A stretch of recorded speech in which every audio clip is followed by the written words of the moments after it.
Morning guys, Ian here. Welcome to my day. Welcome to my dogs. Just almost soaked in hot mint tea. Not a good start. Anyway, today I wanted to share a few thoughts with you, which I'm going to entitle "Drinking Poison and Expecting the Other Person to Die." And this video is about why we really mustn't hold on to bitterness and anger, why we have to let it go, okay? Why we have to forgive people. Now, in my own life at the moment, I've just had a bit of an upset with somebody that I think a great deal of, and it's an upset over something that they did, which they've done a couple of times, which really hurts me, because it is something that I would never do to anyone, let alone to someone, you know, that I really care about. I won't mention what it is, because that isn't important, and it isn't a big thing. Sufficient to say that it did upset me. Anyway, I determined that the way I would deal with that was I wouldn't let it happen again, and if a person could treat me like that, then I really didn't need them as a friend in my life.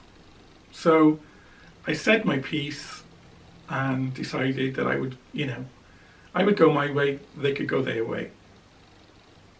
And that's how I left it. Well, several hours later, my mate got in touch with me and said, "Look, I am sorry. If you will forgive me, then I won't do it again." Now, of course, I did, because I didn't want to cut a mate out of my life, and I wanted to be able to forgive him, and I wanted him to be able to forgive me if there were things that I had done that upset him. But it caused me to think about the impact of holding on to hurt and bitterness and anger has on us. It really is like drinking poison and expecting the other person to die. Now, any of you who will have seen any of my previous videos will know that my background is in the Christian church.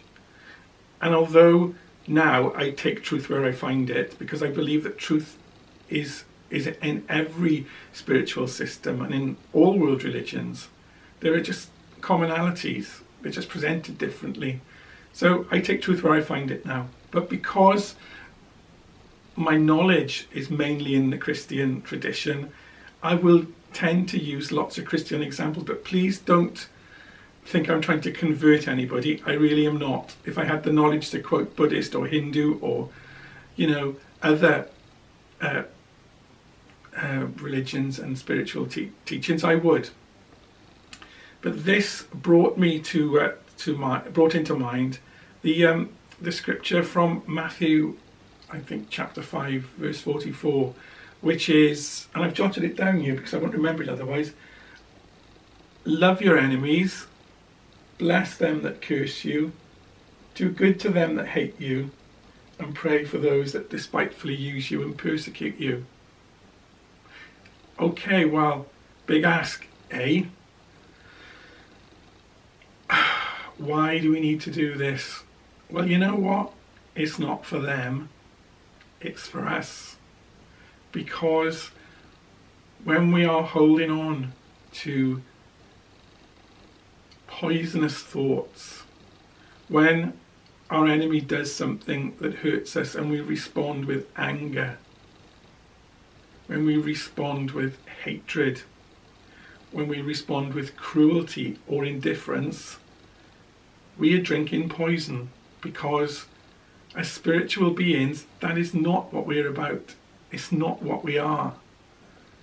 We cannot afford to fill ourselves with those things, because it's more damaging to us than it is to them.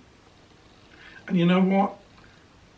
I don't think that's a Christian teaching. I just think that is a universal spiritual truth, that we cannot afford to allow those negative feelings to stay within us. Now, we can't help them arising, perhaps, because sometimes when someone hurts us, the flash of hurt, the flash of anger, it comes automatically. We don't even think about it. It's there.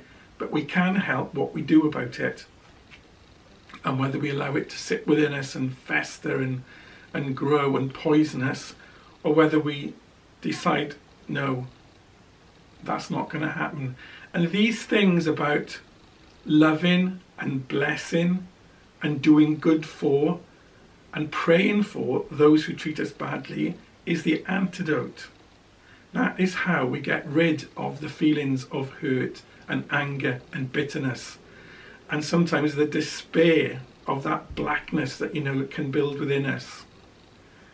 We're being given the answer of how to deal with it. We don't have to sit with these horrible negative feelings. We don't have to drink poison. We can transmute it to something that's healing and holing and healthy and wonderful, and something that makes us feel better than we did before. Something that turns negative feelings into positive feelings. Yeah, I believe that.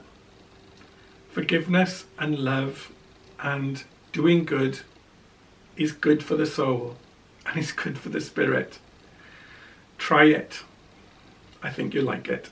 Anyway, enough from me. I'm going to finish my tea and I'm going to head off out into my day. See you soon, guys.